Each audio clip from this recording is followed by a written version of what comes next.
Now, this is Dr. Mercola, and we know that cancer is one of the leading causes of death in this country and seems to be progressively increasing. And today we're going to talk with Rick Schiff, who is a police sergeant with the San Francisco Police Department, and he had a daughter who had a very serious brain tumor. So he has some personal experience with this, not only with a daughter of that cancer, because there's many people who have that experience, but his experience is seeking to go against the system, the medical system, that essentially puts these roadblocks and barriers in place when someone seeks to find an alternative regimen and treatment that seems to be effective when the traditional model doesn't. So welcome, Rick. Thank you very much for having me. I wonder if you could describe your experience and let our viewers understand what the process was that you went through. Sure. In 1994, one day we got a call from a child care person that was taking care of our twin children, identical twins. They were both just about to turn 4 years old, that one of them was having some severe problems. It seemed as if her vision was going and she was acting ataxic, stumbling. So I raced over from work, picked the child up, took her to the doctor that day. In going into the room initially, she was sitting on the floor with some toys, and to look at me, she had to turn her head away from me and her eyes towards me, and I realized that there was something very, very severe going on. And I had seen literally no symptoms prior to that. I took her to the local hospital.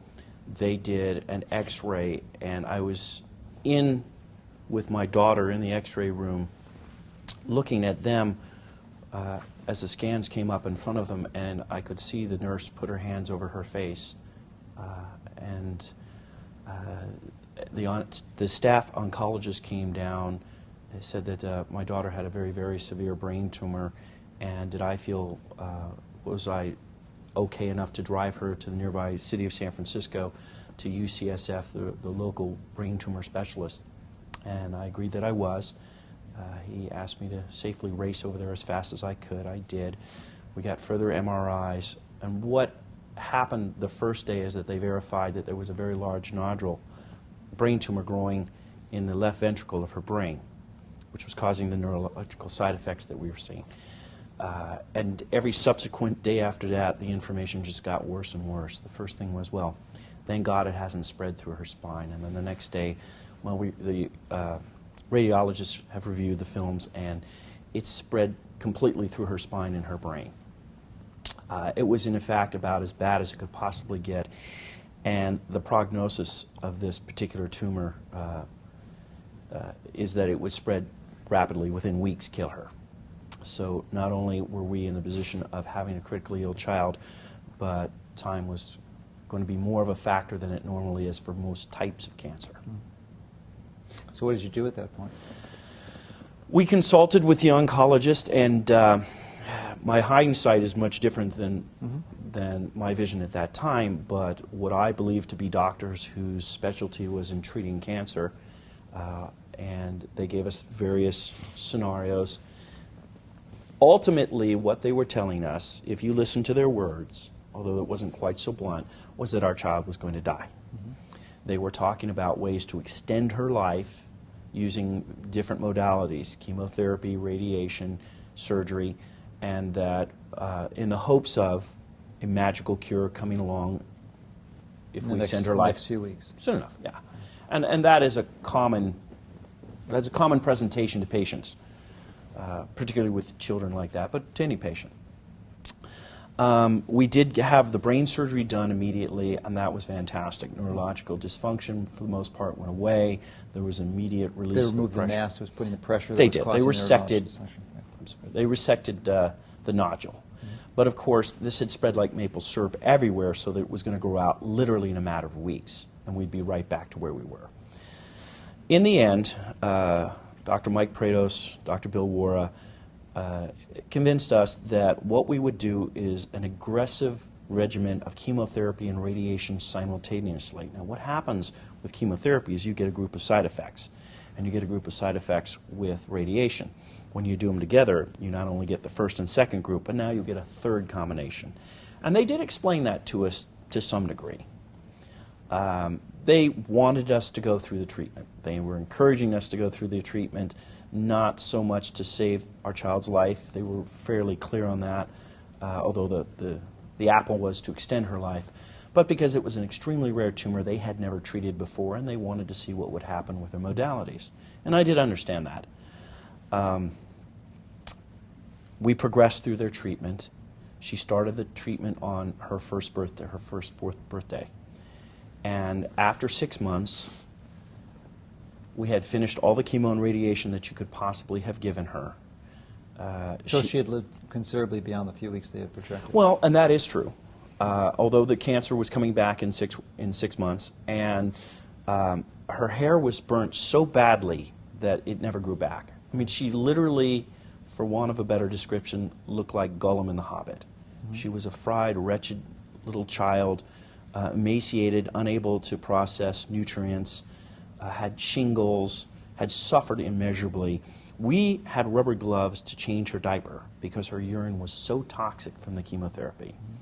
Well, the problem is I get 6 months through this, and then I stop and I said, well, okay, what do we do now? And they said, well, she dies. I had known that that was the end for us, and that would most likely be the end scenario. I had convinced myself, and probably based on my experience as a police officer, that you can do anything, you can survive anything if you're just tough enough and you push yourself hard enough and you train and you focus enough. That was the wrong set of thinking criteria to save my child. It got me to where I was, and it dawned on me at that point I had made a terrible mistake. I was now exactly where I was 6 months ago. My daughter was suffering. She had now suffered immeasurably at the hands of not only the doctors but myself. And for what? There was no internet at that point. This is now 94. So I well, the internet has been around since '68, but it was no web that as we know it today. I'm sure that's true. A convenient web browser, right? As an ignorant person on the web, it was not available to me at the time. So interestingly enough, some friends of ours had sent us a book months prior that we had not bothered to read, and I went to Borders and sat down on the row of Borders and started reading through everything, including that book. And third chapter in was about Dr. Stanislaw Brzezinski in Houston, Texas, who apparently was having fairly good results with brain tumors. The one thing that perhaps I had going for me at that point was my experience as a police officer, and I'll tell you why. I read about Brzezinski. I called Brzezinski. I actually spoke to Dr. Brzezinski. It was in early years, not that many patients. I was very fortunate. And he said, well, that's a very, very rare form of cancer, but I'd be willing to talk to you and see what we can do. And I said, well, before I fly to Texas, I'd like to talk to some patients of yours. Oh, sure. So he gave me a list of 5 or 6 patients, and I spoke to each one of them. Now, there are fantastic things that actors and actresses can do, but one of the things that they cannot possibly do is reenact a patient who's currently undergoing or has undergone the experience of having a sick child. That is something that one person is going to see in another and share an experience that no one else is ever going to truly understand unless they've been there, not to be overly dramatic. Each of those people had been through my experience. Oddly enough, each of them said, Dr. Brzezinski was great, the treatment is working fantastically. This is in stark contrast to what our own oncologists had told us. They all told us not to go, but we went anyway. He said, you know, our real problem is that we're dealing with the side effects from the chemotherapy and radiation. And when they said that to me, I even drove the point home more. I knew what a mistake I had made. And I knew exactly what they were talking about, and I wasn't even at Brzezinski's getting the treatment. I went to the head of oncology at that point, Dr. Prados, and said, I'm considering Dr. Brzezinski. What do you think? What advice can you give me? And he said, oh my God, you can't go to Dr. Brzezinski. He's a fraud and a charlatan. In fact, I testified against him in court. Why don't we give your daughter more chemotherapy? I think we can find some more regimens. I said, wait a minute. Just several weeks ago, you told me that it was inappropriate and unethical to give my daughter any more chemotherapy. Well, yes, but if you're going to go see Brzezinski, then we better do this. Well, okay, well, let's consider that. But in the meantime, what is it you have to say about Brzezinski? What do you know about his treatments? Well, I just know that they don't work. And again, I testified. Okay. What do you know about his establishment? How long has he been in practice? Well, I don't really know any of that. Well, I already knew at that point that Dr. Brzezinski had been in his office building for 18 years. And the simplest police officer will tell you that a fraud and a charlatan cannot exist in the same building, in the same place for 18 years. It's not physically possible. Sooner or later, somebody would have come and gotten you. So I was, at that point, very suspicious but extremely confused. So I took my daughter to Texas under the agreement with my wife that if there was anything wrong, if I disagreed with anything, if I had a bad feeling about anything, that I would simply turn around and come back. It took me about 5 minutes in the waiting room to realize even what a more horrible mistake I had made. I was sitting next to patients who were happy, who were elated, excited. And of all the waiting rooms, of all the oncologists that I had sat in and all the hospitals I'd been in, I had never met a group of people like that. Stark contrast. And they're pulling out their MRIs and, hey, you see this enhancement? This is me a year ago. And now, see this little white here? That's all I have left. It was a sense of hope, a sense of belief. It was everything that I had looked for when I had originally gone to my doctors and, of course, hadn't received. Dr. Brzezinski, I think, was very straightforward. I've never treated this type before. I've heard of it. It's very rare. I do well with brain tumors. Why don't we try it and see what happens? Within a number of months, the enhancement, the actual tumor, had dissipated. Now, it's important to understand that Dr. Brzezinski doesn't monitor your progress. You go back to your own hospital, so it was my doctors monitoring my progress or my daughter's progression. My daughter got better and better and better, and the tumor slowly drifted away. As it drifted away over the period of the next year, though, her other side effects became more and more prominent. Those were from the chemo and the radiation, and even the doctors admitted. But she began to have vision problems, hearing problems, again, was malnourished based on her inability to process food. I mean, everything that could possibly go wrong seemed to be going wrong.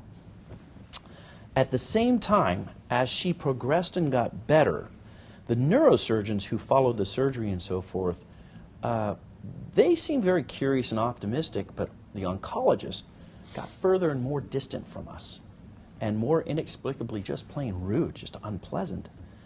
At one point, the oncologist refused to see us, although there was no real explanation for that, and the head of pediatrics had to send in the general physicians to take over for their practice because the oncologists were unwilling to deal with us, and again, inexplicably. You would think that my daughter's progression towards a cure was a miracle. And they'd be excited to learn more so they can share this with their other patients. I mean, that would be the normal person's belief. That would be what would happen in that circumstance. Yes, I had no understanding of why that was occurring, although I was beginning to become very, very concerned about the way they were treating my daughter. And again, they would do the rounds in the morning and come in with interns and say, this is the little Schiff girl, she has this aggressive tumor.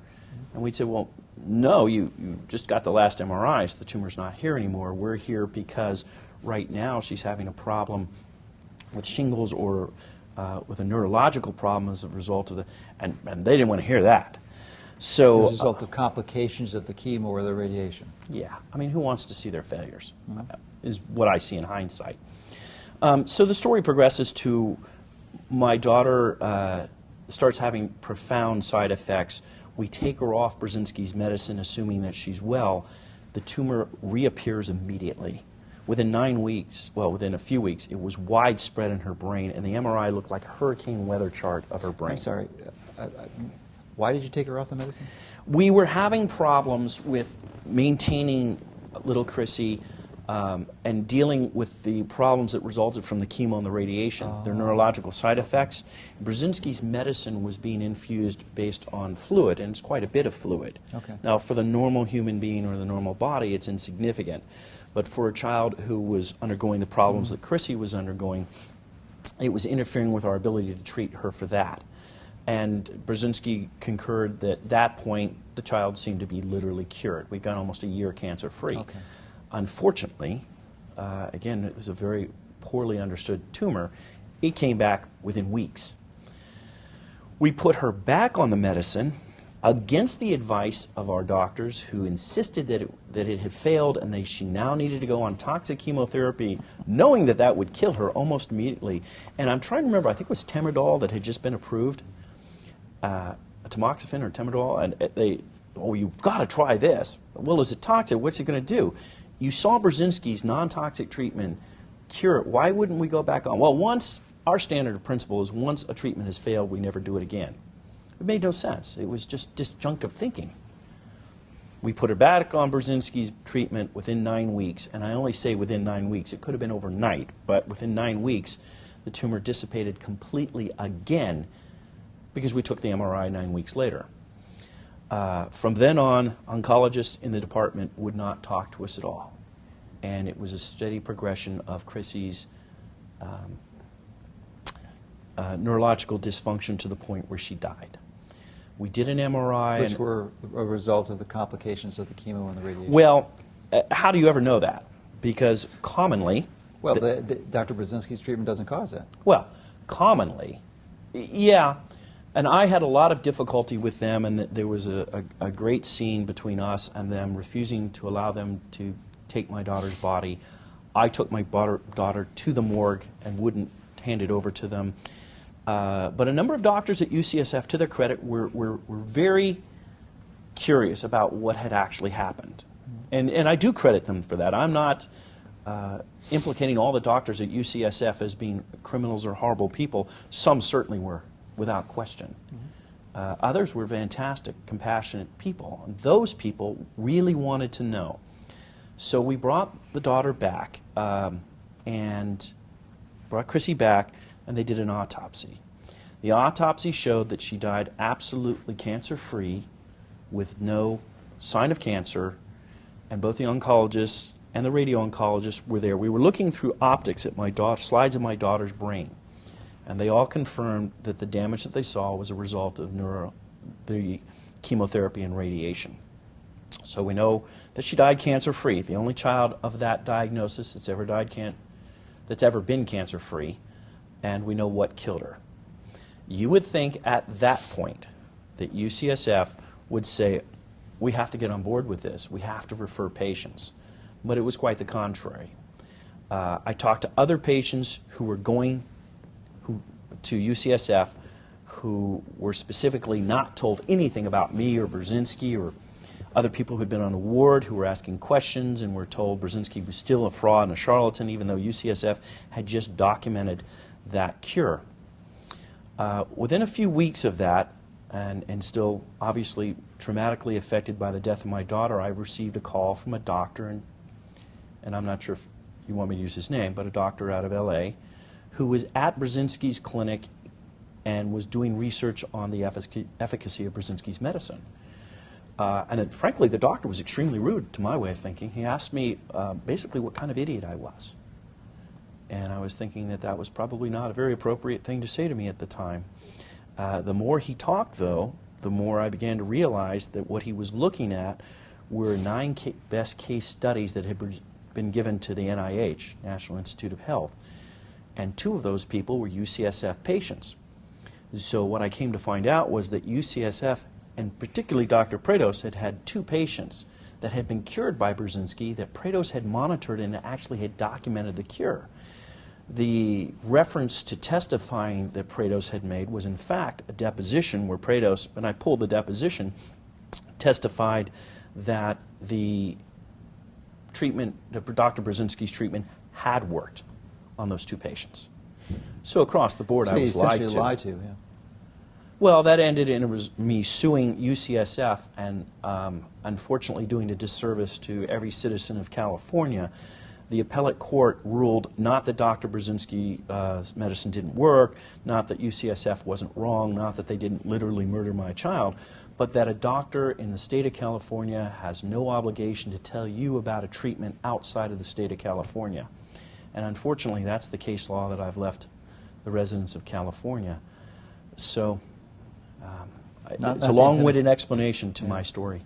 And certainly not the intended consequences. And I mean, out of every tragedy, you like to see some good come out of it, and it certainly is understandable that by pursuing that litigation, you could have opened the eyes to parents in similar situations who could have offered that therapy to their child, but now it actually is a barrier to doing that. So, but you do the best you can, and you go on. So, well, if there's an upside to it, I dedicated as much of my time as I could, not so much to help Dr. Brzezinski, although I'm sure that would be a worthy cause, but to help patients who are seeking treatments for their children under similar circumstances, and by and large, Dr. Brzezinski would be the A choice in every one of those categories. I recently visited clinicaltrials.gov and saw that they have about 50, 60 different clinical trials that are listed right now with antineoplastins, and these are clinical trials with Dr. Brzezinski. And at least 2 of these trials have been discontinued due to lack of enrollment, and that's really sad, since cancer is such a killer that everyone is afraid of. Why do you think that these trials are having so much trouble enrolling participants? I think that the beauty of the internet is that it will take you to information that you otherwise might not have been privy to, that maybe in this case your oncologist may have been aware of or may not have been aware of. And prior to the internet, that's where your experience would have ended. Maybe you could have picked up a few books and read, and that's about it. You can go to the internet now and you can see these internet trials, but to get enrolled in them, there are several issues. One is that your child, let's say in the case of children, but it's the same thing for adults, you have to fit the protocols of the clinical trials. Often, in almost every one of Brzezinski's clinical trials, and this is a regulation put on, limitations put on by the FDA, you have to have failed chemotherapy and radiation. So what we're saying is... So you have to have a compromised immune system before you even start his approach. Exactly. And suffered damage, potentially irreversible, life-threatening, terminal damage from these approach before you can even begin to be a candidate for an effective therapy without side effects. Absolutely. And how does that make sense? You know that chemotherapy and radiation will not cure these brain tumors. You know that. So the whole we're going to do this to extend your life argument makes no sense. And then, so what is the rationale? Well, the rationale is called standard of care. And standard of care is not a good thing or a bad thing. It's simply what every other doctor would do. Well, you have 146,000 oncologists who would all do the same thing. Wrong, but they'd still do the same thing. So the clinical protocol requires you to do damaging things anyway. So now you have to go back to your oncologist or your radio-oncologist, damage your child. Now Brzezinski has a damaged child to work with. That affects his effectiveness rate. Also, what is the survivability of those treatments? How fewer children are going to make it through those modalities to Brzezinski's? There are financial consequences. There's emotional consequences. And I think that those are really significant because whether or not you find the clinical trials yourself on the website, you're still going to go back to somebody to talk to them about that, and that person is going to be your oncologist. And one of the great fallacies of modern medicine is that an oncologist knows anything about cancer, because that's not what they are. An oncologist is, generally speaking, a hematologist, but what an oncologist is a toxic chemotherapist. They understand toxic chemotherapy, and you're a doctor, I'm sure you'll correct me if I'm wrong. But that's by and large what they say they do, and that is what they do. Do they understand cancer? Do they understand Gerson? Do they understand Brzezinski? What do they understand about the causes of cancer? Do they understand the human body, or how it gets healthy, not just necessarily to treat disease? Absolutely.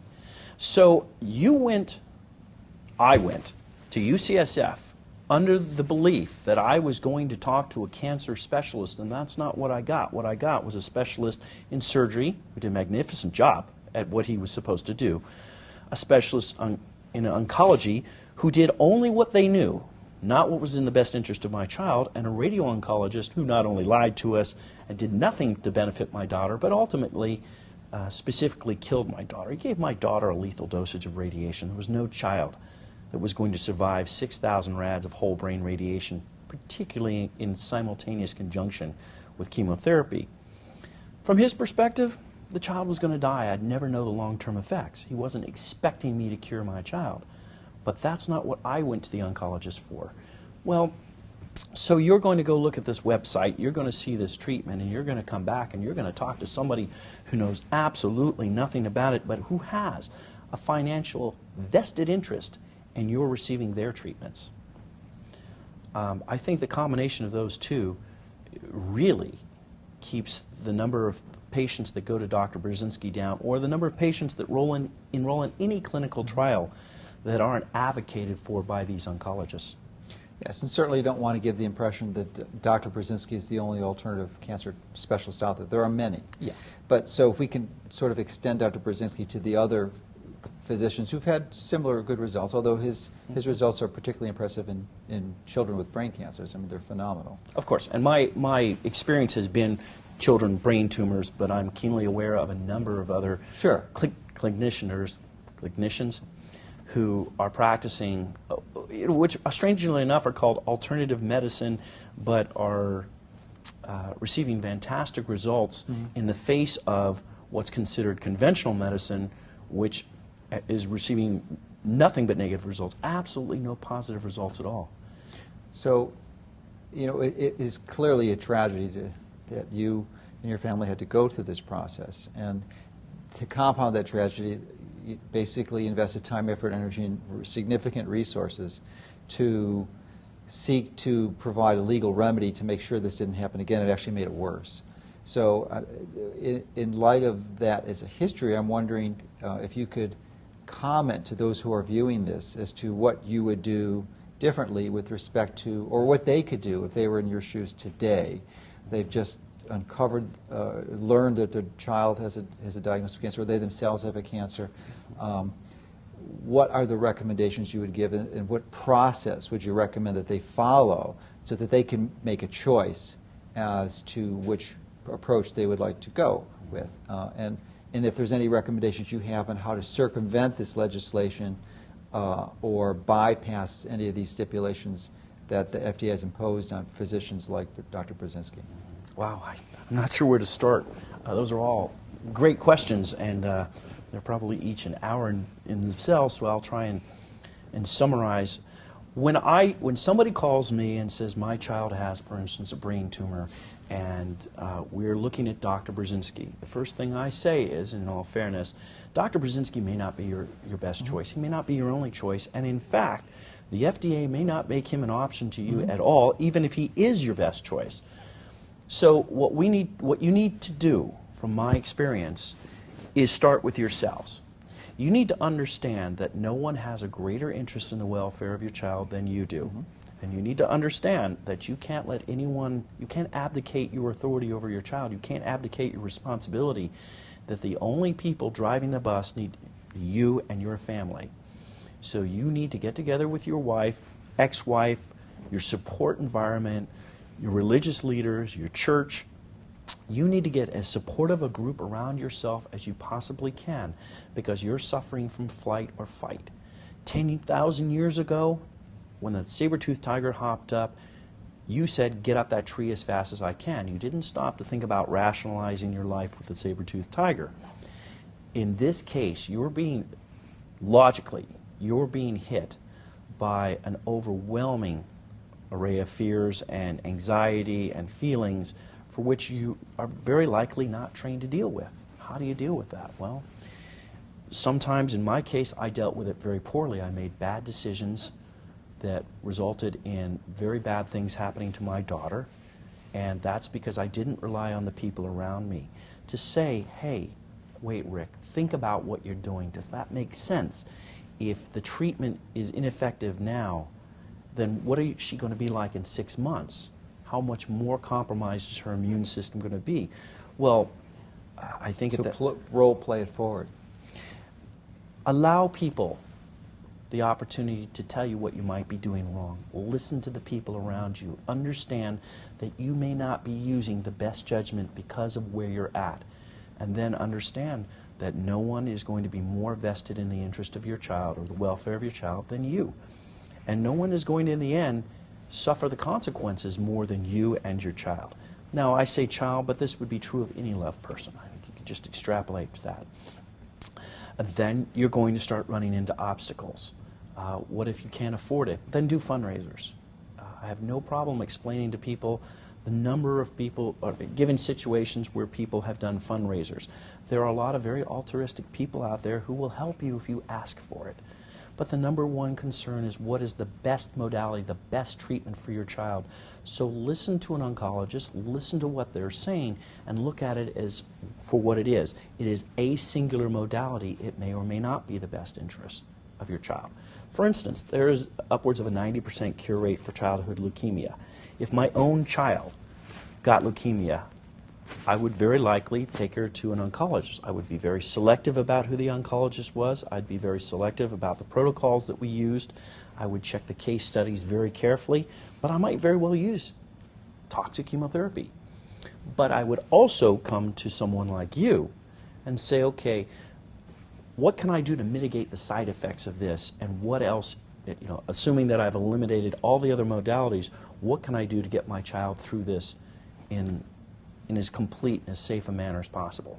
Well, the big issue that almost all conventional oncologists fail miserably at is they don't examine what caused the problem. No one is addressing what the cause is. They're treating the symptoms of a disease,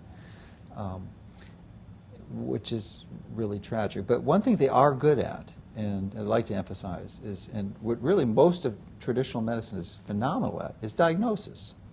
You can get a really good idea of what the problem is. I mean, that's where they're phenomenal, they're stellar. But once you have your diagnosis, that's where you can abandon that system. So if that abandoning the conventional therapy approach is a decision that someone comes to, I'm wondering what type of process you would recommend and resources on how to identify the best approach for them or their daughter or son, and are there any networks out there that have been particularly useful, or what's the strategy that you would advise? Well, that's the trick, isn't it? That you go to an oncologist thinking that you're going to just that kind of a person, that you're going to somebody who is omnipotent in cancer treatments, and of course you're not.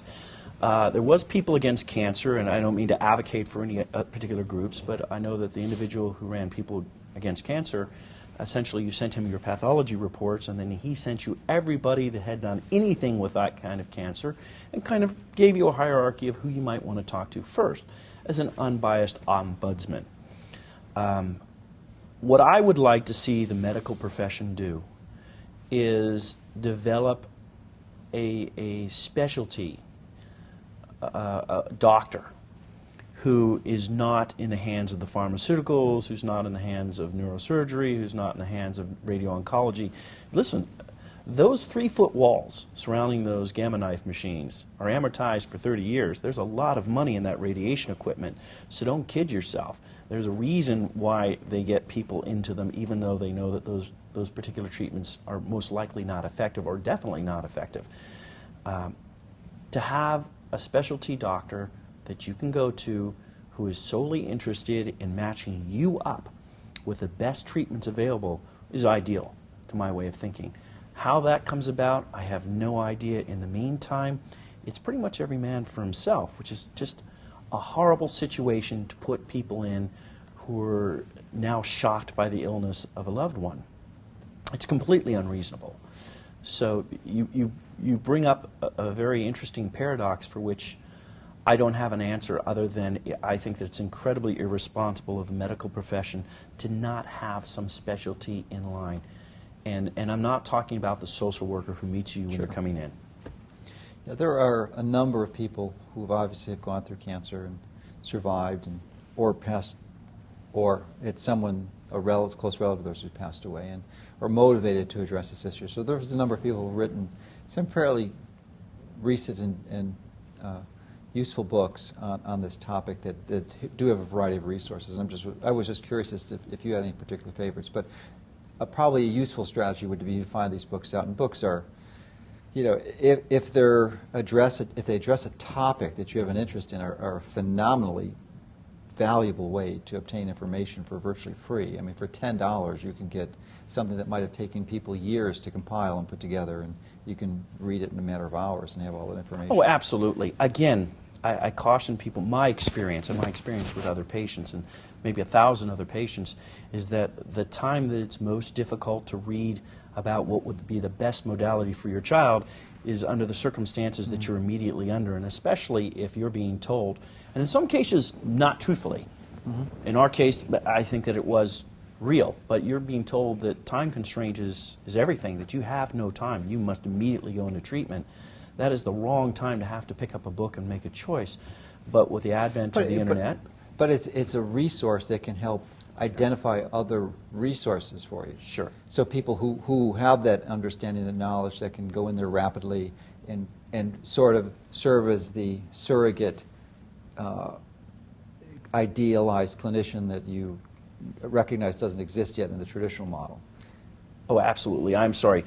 I don't mean to not say, I think that's your only option, to be honest.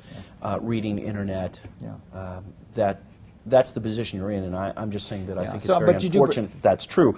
But I don't think there's any question that once you're in that situation... Yeah, it's a practical reality that unless you've gone through it, you wouldn't appreciate or understand, and that there's this time pressure and emotional stressors that makes it very difficult to do this independent analysis, because clearly you're not objective and you're optimized, rational self. So perhaps maybe having a friend or relative or a church member who is empathizing with you can help you with that process because they're not under the same constraints. Absolutely, and that's what I advocate for. Don't feel that you're in this by yourself and rely on other people, but also rely on their common sense and bounce off what you're thinking and saying to them, because you are very likely to not be in the best place yourself. And how would you know that? Well, you'll know it because your friends, if they feel welcome to, will tell you, hey, maybe we need to talk this out, maybe we need to think. And what I find is that when I ask people to do that, and they go and they talk to the people, they come back and they say, well, it's a good thing you said that because no one knew what to say to me. No one knew how to talk to me. And when my daughter was in her illness, I promise you, I didn't present myself as anybody who anyone would want to talk to. I think that more often than not, I probably presented myself as somebody who was disinterested in listening to anyone. And that was a terrible mistake. You've worked with senators and congresspersons in your fight for your child's and all patients' rights when it comes to choosing what kind of treatment they will get for their cancer. Now, I know it isn't easy. Politicians are busy, but could you outline in maybe 4 or 5 steps a way for someone who wants to advocate for this cause to get started if they want to get involved in this area politically? Sure, I can. First off, my experience started when I chose to go to Dr. Brzezinski's. There was no lawful method for which I could get the treatment for my daughter in the state of California.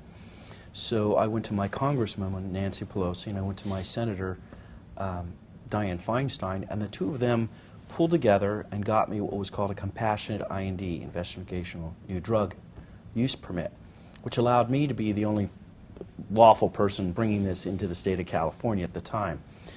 That was based, I'm sure, on my connections to the police officer, but mostly on the compassion of both Congresswoman Pelosi and Senator Feinstein. Both mothers, both understood, both completely compassionate. I think that when you go to your politicians, they all want to do the right thing, but a great deal of what you need to a great deal of the problem comes from the FDA being a regulatory agency for which they have very little control over. Now, they can advocate for you, and they can call up the FDA, and they can ask what it is that's going on and why the policy affects some people here but not their constituents. They can look for discrepancies in policy, but they really have no authority to directly affect the policies of the FDA by law. So they're very limited in what they can do. I mean, what they could ultimately do is pass legislation, and that's it. And that would govern the FDA, as well as the rest of the country. And I think that's where the politicians become the strongest. For instance, Dr. Brzezinski's medicine, and I use him as an example, but you've pointed out there are a number of other clinicians in the same situation as Dr. Brzezinski. Why is it? Maybe even better because they're not under these oppressive FDA restrictions and requirements that they go toxic chemotherapy and radiation before they start the therapy. Yet, unfortunately, how long will that last for them? Why is it, or how can it be explained, that a non-toxic treatment has to go through the same $400 million process as a toxic treatment? I don't understand that. I don't understand where your right to choose your treatment for your child interferes with the FDA's policies, and I don't think it does. I think that you have, if nothing else, a congressional right in the Bill of Rights to provide your family with the best possible treatment that you choose. Now, I can understand more regulation for toxic chemotherapy, but I can't understand holding up treatments because those doctors can't afford the outrageous regulatory process that only a pharmaceutical could get through.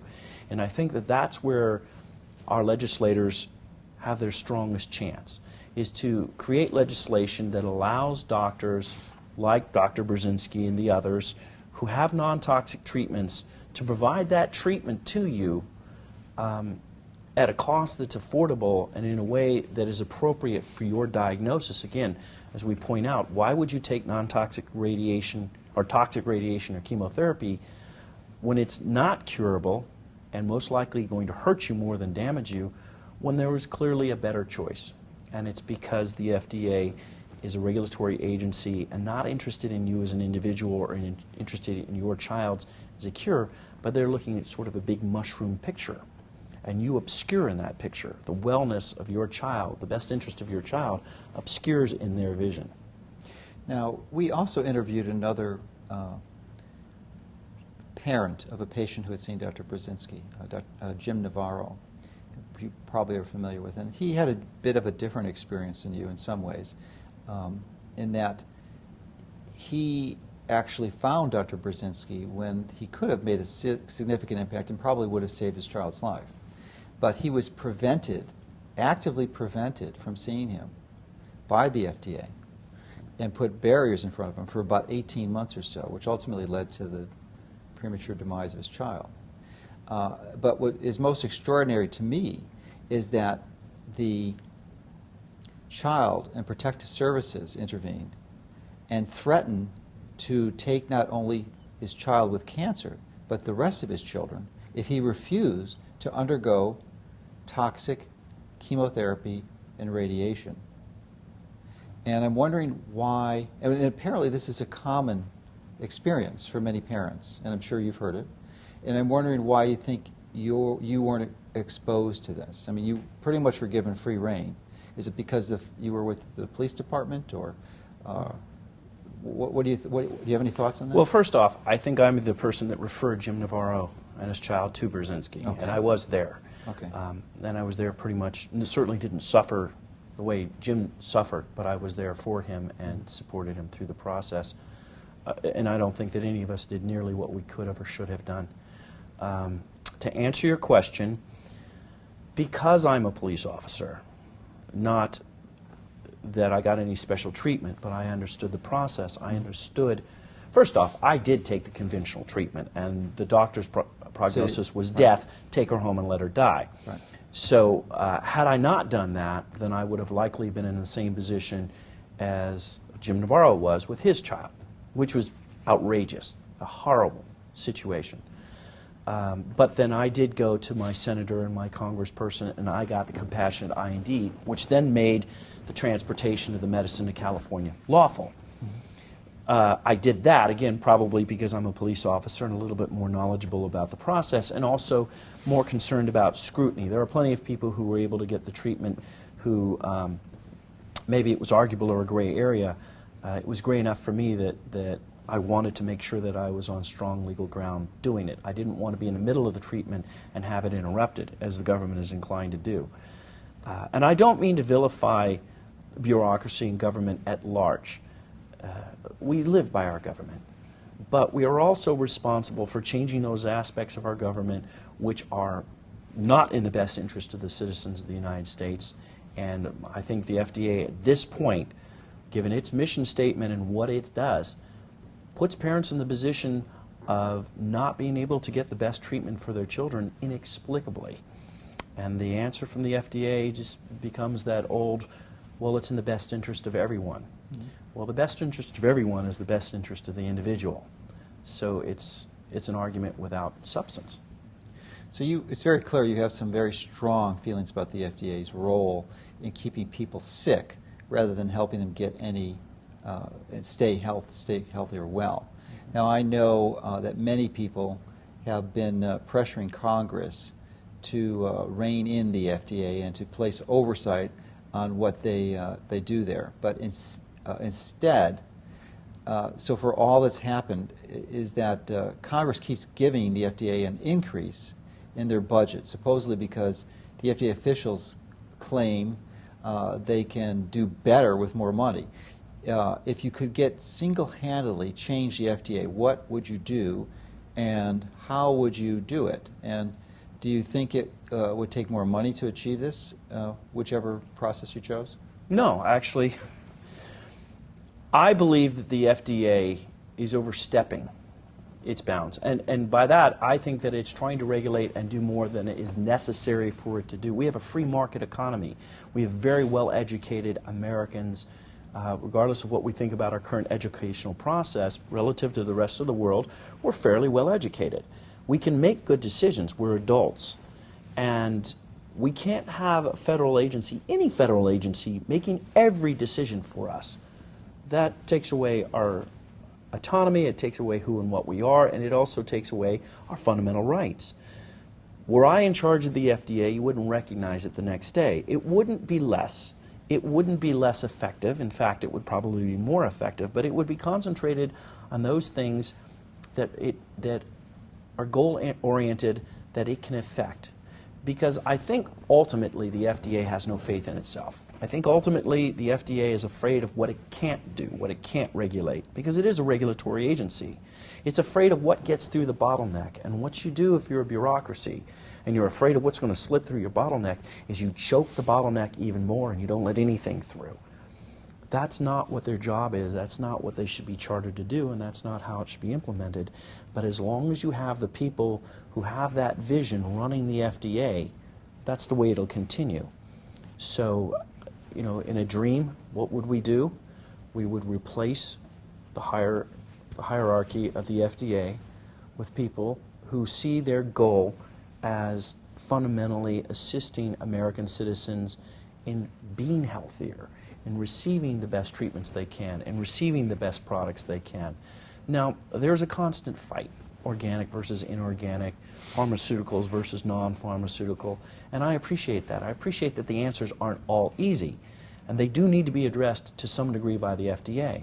But all of them don't need to be addressed, and all of them don't need to be addressed in the same way, which is where the myopic vision of the FDA and the bottlenecking, I think, is really to the detriment of our society, of our culture, of our nation.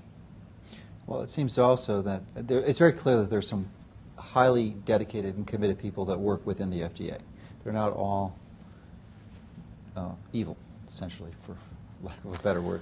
But it seems to me also that there's this massive conflict of interest and corruption within certain levels of the FDA that is influenced by these vested interests in the multinational corporations that is responsible for making these overall decisions. So it's really in the certain levels of the management, I think, that where the issue is. So it seems to me there would need to be some type of policy revision to prevent, or at least seek to prevent, this corruption from permeating, which seems to be almost inevitable in most democracies. Sure. Well, what happens when you have dwindling resources, when your budget is cut? And although, as you say, the budget gets larger, it's still a very small agency compared to what they feel. The FDA feels its span of control is.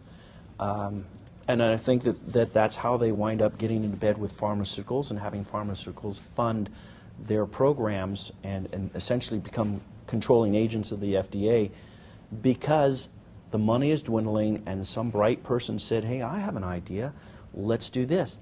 It's borderline ethics. It's a gray area. But we get the money. We get to fulfill our charter. And what's most important is that we survive and we steer the ship forward. And that isn't what's most important. What's most important is the quality of work you do and the outcome, the final effect that it has on the people that you serve. And I think that that's where, not obviously just the FDA, who's full of good people. UCSF is full of good doctors. But people lose vision of what's most important, and often they're willing to sell out themselves for what is argued as the greater good. And in fact, it's just self-interest.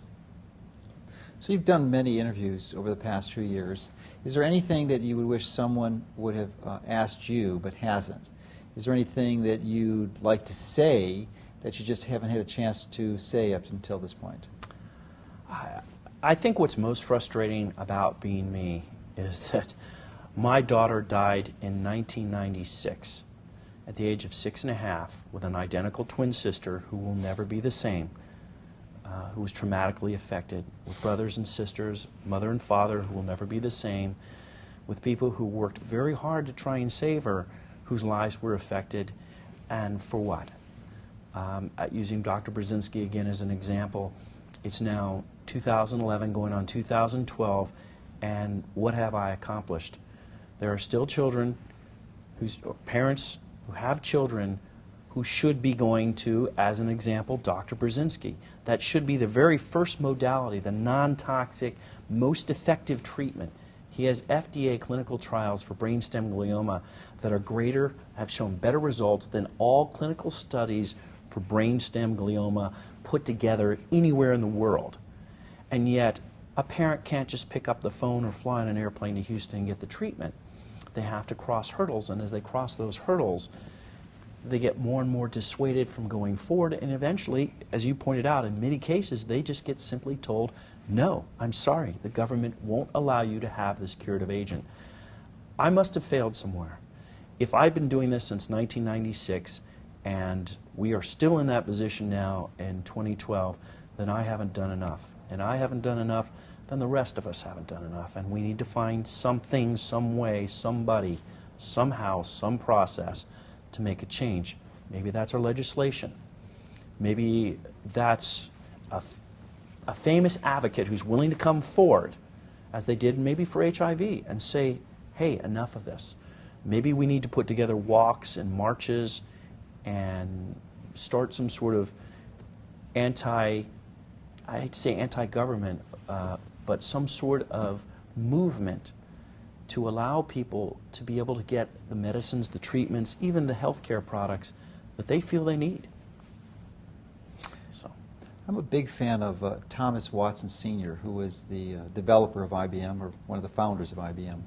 And the reason I'm a fan of his is that he was fond of saying that he would encourage his employees and his staff to embrace failure, because it's only through our failures that we can go forward and learn. So he would like to fail repetitively and learn from those experiences and grow from that. So clearly in the last 15 years, you haven't had the success that you'd like to see. These barriers are still in place. But we can learn from this, and we can learn that it requires a different strategy and a different approach to find the Achilles heel, to really make a difference, to catalyze a movement, to make more people aware of this. So I think that's part of the process, you know. So it's relatively painful to go through that and not see or achieve the successes you'd like to, and still see so many parents have to go through repeat the same ridiculous misery that you and your family had to endure. I mean, it's just unnecessary. That's the word I was searching. Unnecessary. It's unnecessary. Absolutely. Just so that these companies can profit is essentially the bottom line. now, what is the justification that we constantly hear? Frauds and charlatans, and people will be taken advantage of. I'm a police officer. I've been a police officer for 26.5 years. I've seen a lot of people who've made poor decisions, but by and large, people aren't that stupid. Mm-hmm. And by and large, people are pretty good at representing themselves. But also, frauds and charlatans have to hide in the dark. Mm-hmm. It's not very effective to be a fraud and a charlatan, stay in the same place, be evident, be where you can reach out and be touched. Sure, you can be on the internet in another country, but then maybe you should use a little common sense. I mean, there's a reason why we don't answer all those internet advertisements for the $1 million that's waiting in an account for us. And I believe that is the fundamental principle by which the FDA justifies their abhorrent policy, is that fear of frauds and charlatans. And I don't believe, and again, that is my profession, I don't believe that those people exist to the quantity or the quality that the FDA has painted them to exist. Nor do I think that a Dr. Gonzalez or Brzezinski or even Clark or Gershon dedicated their lives to swindling people. I just don't think that that was I think that's a ridiculous philosophy to have. Maybe their treatment isn't what they say it is, maybe it is. But they're not trying to cheat people. And if your goal is to provide an environment that's completely free of the opportunity for charlatans and cheats to affect you, that's impossible. Yeah, it's sort of the ultimate irony that, or paradox, that the original charter for these federal regulatory agencies is to protect the public health, and they've morphed into agencies that do the exact opposite. Of course. Now, if they were a prosecuting agency, and I've seen the FDA do that inappropriately, in my opinion, then go after the frauds and charlatans. Mm-hmm. And if you can make a case, then make a reasonable case. That's what you have the Department of Justice for. But don't deny us, don't deny children, don't deny parents their God-given right to do what they can to save their child. Yeah, yeah. It really is essentially, it's about freedom. It's about liberty and a freedom of choice. And we certainly have seemed to lost some of that, at least in this circumstances, and in many other people facing the same situation today. So hopefully we'll learn from these mistakes, these diversions that have occurred as a result of the corruption, the conflict of interest, and we can develop a strategy that will really make a difference, that people will have that freedom again. I agree. Let me leave you with a final thought that I tell patients, which I think dovetails exactly off of what you're saying. It's never about money, although I think that a great deal of our difficulty with the FDA and a great deal of our difficulty with pharmaceuticals and so forth is all about money.